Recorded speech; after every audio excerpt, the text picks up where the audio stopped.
In this video, I'm going to show you how to save a lot of money on your car insurance.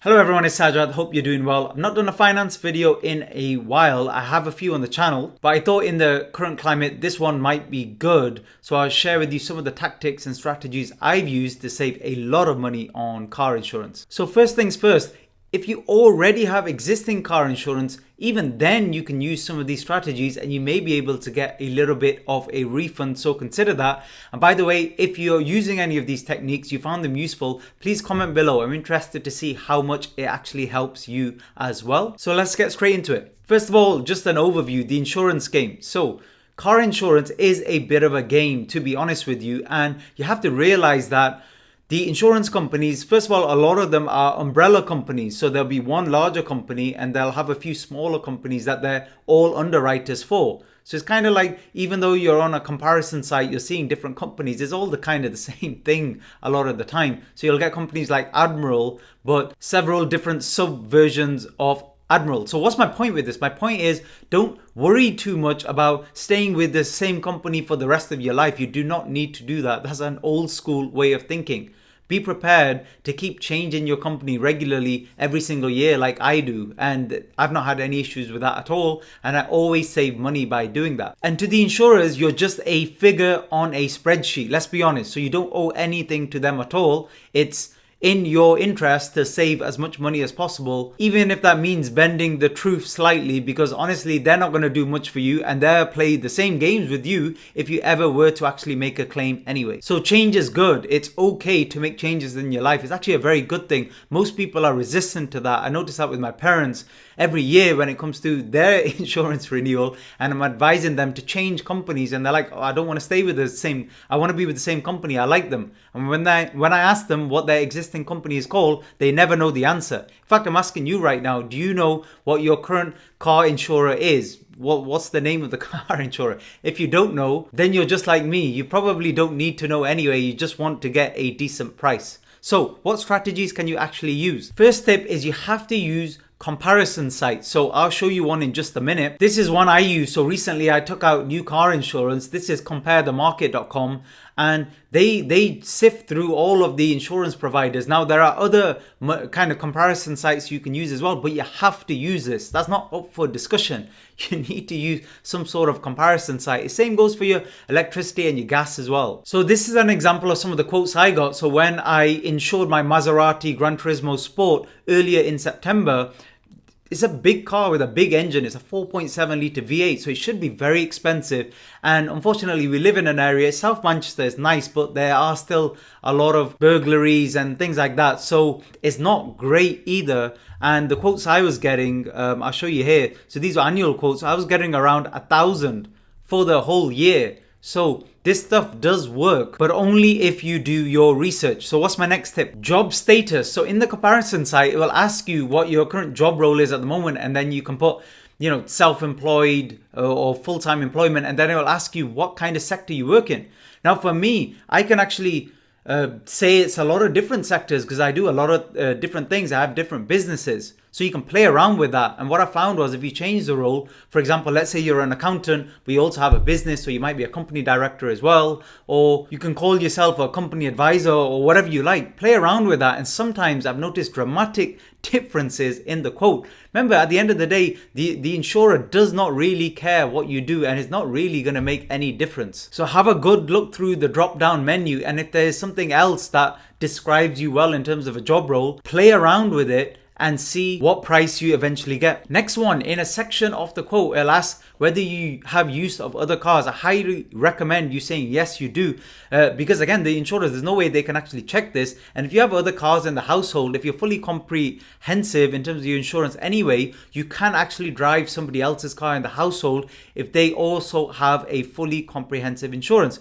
But you'd only get third-party cover on that car, but you can't actually do that. Again, a lot of people aren't aware, so they end up adding their name on as an additional driver. You don't need to do that. But anyway, for the purposes of reducing your insurance, add use of 3 or 4 cars. Because remember, if that changes during the year, there's no way your insurer will know if you have use of another car for a week, a month, or whatever. There's no way they can kind of confirm that. And in theory, you shouldn't run into any liability issues because if you were using somebody else's car and there was an issue there or you had to make a claim, that would be on the other insurance anyway. My next tip, beware urgency premium. So I've made up that word urgency premium. I don't know what it's called. If any of you watching right now work for a car insurance company, please let me know if there's a formal term you use for this. But one thing I've noticed is when you're coming to insure a new car, let's say if you just bought a car today and you want insurance from today, I've noticed the insurance, they add a lot of money to the premium if you need it today. So they could add even up to 20, 25, sometimes even 30%.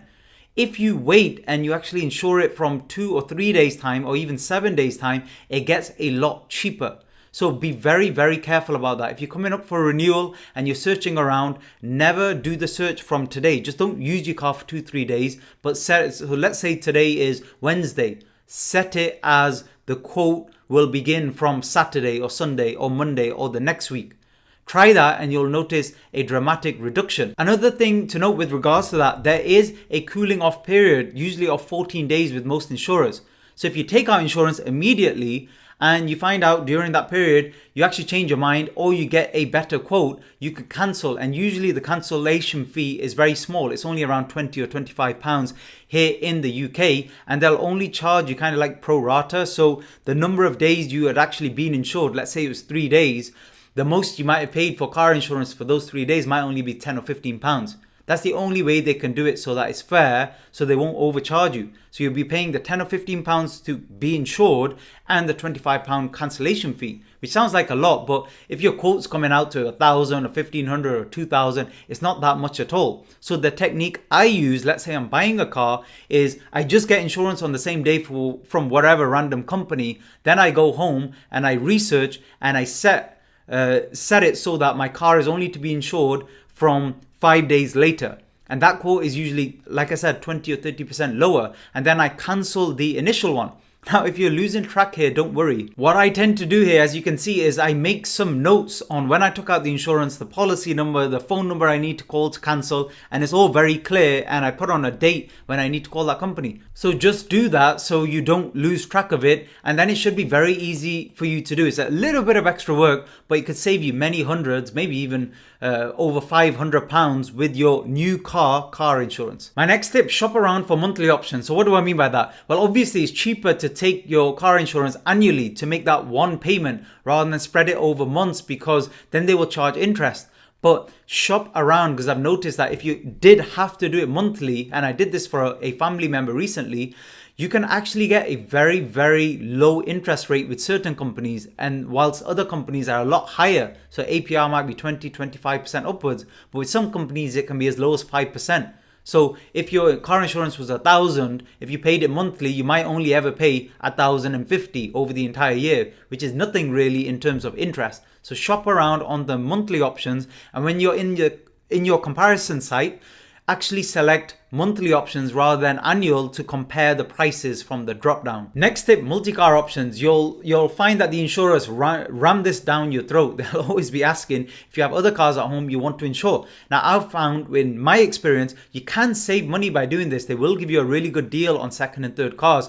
However, be careful, it gets very complicated. You don't end up getting proper no claims bonus per person per car, because they create their own special no claims with that particular company, and that's not transferable. Multi-car insurance in general, my understanding, is not transferable when you change company. And ideally you want to change your car insurance company every year anyway, because your existing company will never give you as good as a deal as you would get with a new company, because it makes sense for insurance to go after new customers. They make more money that way, because very likely once they sign up a new customer, that person will stay with them for many years. Now, you shouldn't be doing that. You should be changing every single year. That's the most cost-effective thing to do. Just run the comparison thing once a year. And remember, it's only a soft search on your credit report, so it won't show up as a hard search. It should not affect your credit score at all. Okay, before I get on to my next tip, if you're enjoying the video, please click the like button and comment below. I really appreciate the support you give me for these videos. So next tip, do not protect your no claims. So a lot of people make this mistake. I myself, I've got 8 years now no claims bonus. I never ever protect it. So you probably wondering, Sajad, well, what happens if you have to make a claim? You're just going to lose it all. No, that's not how it works. For each claim you make, you lose 2 years of no claims. Now, obviously, check with your insurer if that's the case, but as far as I know, that is the case with the vast majority of insurers. That's basically law here. So why bother paying the extra premium for protecting it? If something happened that was unforeseen, that you can't control, and you had to make a claim, no big deal. They'll take off 2 years, you'll be back to 6. Within a year, you'll be back to 7 again. And also another point that a lot of people are not aware of, they only start discounting your premium generally if you have 5+ years of no claims. So after 5 years, if you have 5 or 20, it doesn't make a massive amount of difference. But if you had 5 as compared to 2, it does make a lot of difference. So just keep that in mind. Over 5, it just doesn't matter anyway. So if you've already got 13, 14 years, don't waste your time protecting your no claims, because it's not going to make any difference. Even if they take 2 years off, you've still got 5+. So when you come to renew, you'll be getting the same price anyway. Hope that makes sense. If you have any questions, just comment below. Next one, never ever add any extras. Let me just ask you a question. When was the last time you used the extra legal protection or windscreen protection or anything like that? A lot of it's already completely covered in your insurance. Again, most of it by law, to be honest. The only one you should consider, and that's only if you have an old mashed up car, is the breakdown, because that might actually help you and save you a lot of money. If you're privately trying to get somebody to pick up your car and take it to a garage, it can easily cost you 150, 200 pounds sometimes, unless you know someone locally. So if you don't know anyone locally, you've not got a number in your phone here for somebody who collects cars. And I've got a good couple of numbers, because I love my older kind of classic cars and stuff as well. But if you don't have a very old car, you do not need breakdown insurance. It's very unlikely you're going to use it for a car that's anywhere up to kind of 5 years old. However, again, if you're spending a lot of time on motorways, make that decision yourself. But any of the other extras you don't need at all. You will never ever use them. It's just a way for the insurance companies to get a little bit of extra money out of you. That's why they make it so difficult for you to say no to all of this stuff. You have to literally tick or select no, no, no. I'm fully aware that I'm not getting all this extra legal protection I don't need, etc. My final tip, always call them. Obviously, you're using the online for the comparisons and stuff, but when you're making any small changes or you want to clarify something about the cooling off period, anything like that, call the company. It's a pain, I know, trying to get through to them, but you can just leave it on hold whilst you go about your other business for the day. But do try to speak to them, because then you can fully clarify everything. Don't be surprised if you're talking to them and you hear dogs in the background and stuff, because everybody's working from home. But that's the ideal way to do it, rather than actually doing it online. However, realize that if you're just changing over your number plate or something like that, by doing it online, you will save sometimes 20 or 25 pounds. But again, you can still clarify that with them first by calling them, and then you could end the call and then go online and do what you had agreed to do and save that little bit of money. So that's it for some tips here. Let me know if you'd like more videos like this, more finance videos. More than happy to cover other areas where you may be able to save money. And let me know how much money you saved using some of these tips. Thanks for listening, and I'll see you all again very soon.